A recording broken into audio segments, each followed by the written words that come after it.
আমাদের সঙ্গে এই মুহূর্তে টেলিফোন লাইনে রয়েছেন বিজেপি সাংসদ সুকান্ত মজুমদার। সুকান্ত দা, হুমায়ুন কবির তিনি হুঙ্কার দিয়ে বলছেন যে মমতা বন্দ্যোপাধ্যায় যদি হিন্দু হিন্দু করেন তাহলে আমিও মোল্লাদের নেতা সাজবো, এবং তিনি এও বলছেন যে আমি একেবারে হিন্দু মুসলিমদের সঙ্গে নিয়ে 100 সিট জিতে দেখাবো, যেখানে মমতা বন্দ্যোপাধ্যায় এবং শুভেন্দু অধিকারীকে আমাকে সমর্থন করতে হবে।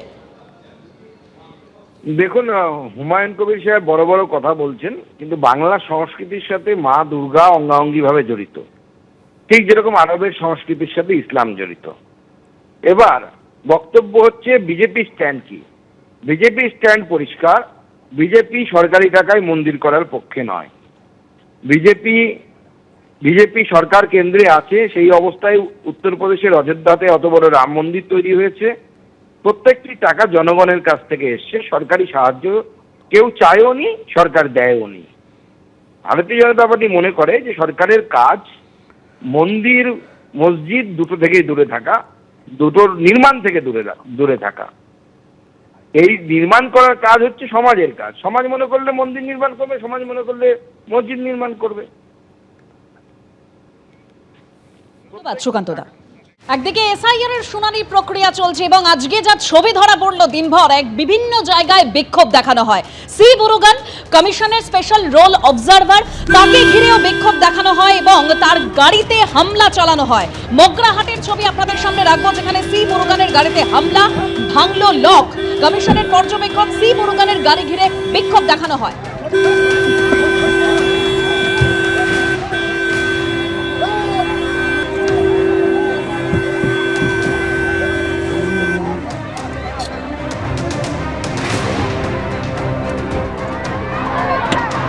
দুটো ছবি দেখতে পাচ্ছেন, একদিকে সি মুরুগানের গাড়িতে হামলা চালানো হয় আর অন্যদিকে মগরাহাটে হিয়ারিং সেন্টারে পর্যন্ত বিক্ষোভ দেখায় তৃণমূলের একাংশ।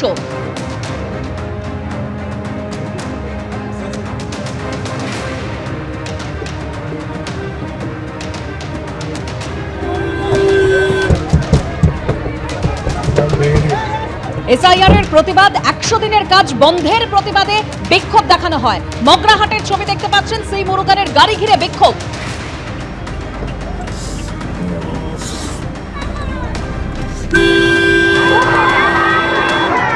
আমরা এসেছি এসআইআর এর উপরে মানে প্রতিবাদ করতে, এবং আবাস যোজনার যে সমস্ত যে কাজ বন্ধ দিয়েছে তার প্রতিবাদের জন্য আমরা আজকে এখানে আমরা ইলেকশন কমিশনার চাই না, বাংলায় ইলেকশনের কমিশনার চাই না।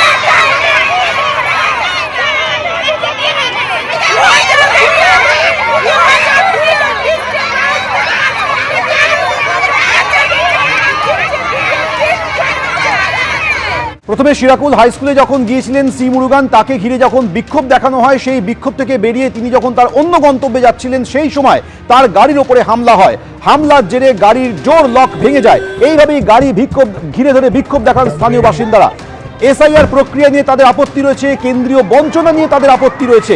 তারই প্রতিবাদে সি মুরুগানের গাড়িতে এইভাবে ঘিরে বিক্ষোভ এবং তারপর হামলায় ভাঙল ডোর লক।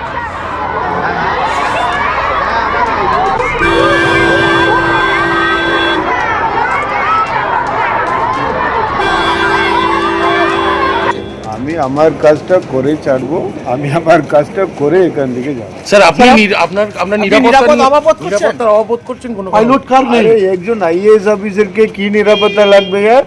আমি তো ইন্ডিয়ান অ্যাডমিনিস্ট্রেটিভ সার্ভিস অফিসার, আমাকে তো ইলেকশন কমিশন পাঠাচ্ছে, আমি আমার কাজটা করতে এসেছি, আমি আমার কাজটা করে ছাড়বো। এটা তো প্রশাসন আছে, ওনারা দেখে নেবে। এটা কি কোনো রাজনৈতিক দল বাধা দেওয়ার চেষ্টা করছে? আমি জানি না, এটা ওনারা।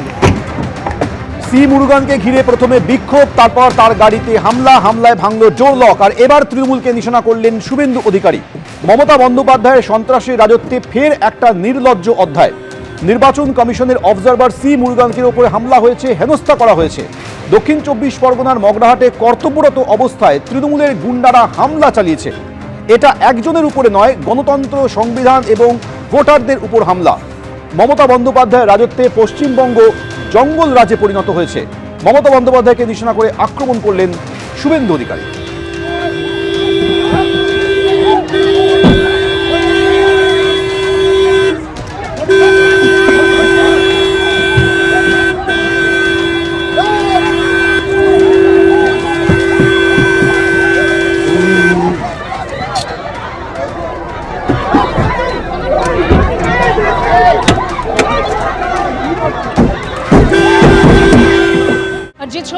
দেখলেন মগরাহাটে মুরগানের গাড়িতে যে বিক্ষোভ দেখানো হয় তা নিয়ে সওয়াল করেছেন পার্থ ভৌমিক। তিনি যেটা বলছেন যে দেওয়ালে মানুষের পিঠ ঠেকে গিয়েছে, কিন্তু আমরা পাশে থাকার আশ্বাস দিয়েছি, কেউ মাথা গরম করবেন না। কি বলেছেন পার্থ ভৌমিক শোনাবো আপনাদের। আমাদের বক্তব্য হচ্ছে মানুষকে যখন চরম অত্যাচার করা হয়, তার পিঠ যখন দেওয়ালে ঠেকে যায়, তখন তার নিজের এক্সিস্টেন্স, অস্তিত্ব, তার নাগরিকত্ব, তার গণতান্ত্রিক অধিকার বাঁচানোর জন্য তার যে ভিতরে ক্ষোভ, আমরা বাংলার মানুষকে আমার নেত্রী মমতা বন্দ্যোপাধ্যায় এবং আমাদের নেতা সাংসদ অভিষেক বন্দ্যোপাধ্যায় বারংবার অনুরোধ করেছেন, আপনারা শান্ত থাকুন, তৃণমূল কংগ্রেস পার্টি হিসেবে আপনাদের পাশে আছে, প্রয়োজনীয় সমস্ত সাহায্য তৃণমূল কংগ্রেস করবে। আমরাও বলছি আপনারা কেউ উত্তেজিত হবেন না, সমস্ত রকম সাহায্য তৃণমূল কংগ্রেসের পক্ষ থেকে আপনারা পাবেন। যদি কারোর মাথা গরম হয়ে উত্তেজক কিছু করে থাকে, নিশ্চিতভাবে মানুষের সাথে আমাদের দলের নেতারা কথা বলবেন, কারণ বিক্ষোভটা পার্টি করেনি, বিক্ষোভটা সাধারণ মানুষ করেছে। এদিকে এসআইআর নিয়ে ফের নির্বাচন কমিশনকে আক্রমণ করলেন মুখ্যমন্ত্রী মমতা বন্দ্যোপাধ্যায়। তিনি বলছেন, ধৈর্য ধরছি, সহ্য করছি, কিন্তু সহ্যের একটা সীমা থাকে। বাংলার মানুষ মাথা নত করে না, লড়াই চলছে, চলবে। মনে রাখবেন, সহ্য করছি, ধৈর্য ধরছি, সহ্যেরও একটা লিমিট থাকে। রামকৃষ্ণ পরমহংসদেব বলেছিলেন, একটা সাপ তাকে গিয়ে বলেছিল, আপনি তো আমাকে কামড়াতে বারণ করেন, আমি কাউকে কামড়াই না, কিন্তু আমাকে সবাই খুব মারে জানেন, আমার খুব কষ্ট হয়। রামকৃষ্ণ পরমহংসদেব বললেন, আমি তোমায় মারতে বারণ করেছি, আমি তোমাদের তো ফোঁস করতে বারণ করিনি। ফোঁস কিন্তু থাকবে, জেনে রেখে দিন। বাংলার মাটি মাথা নত করে না, প্রত্যেকটা মানুষের গণতান্ত্রিক অধিকার যেন রক্ষিত হয়, এর জন্য লড়াই চলছে এবং চলবে। এবিপি আনন্দ, এগিয়ে থাকে, এগিয়ে রাখে।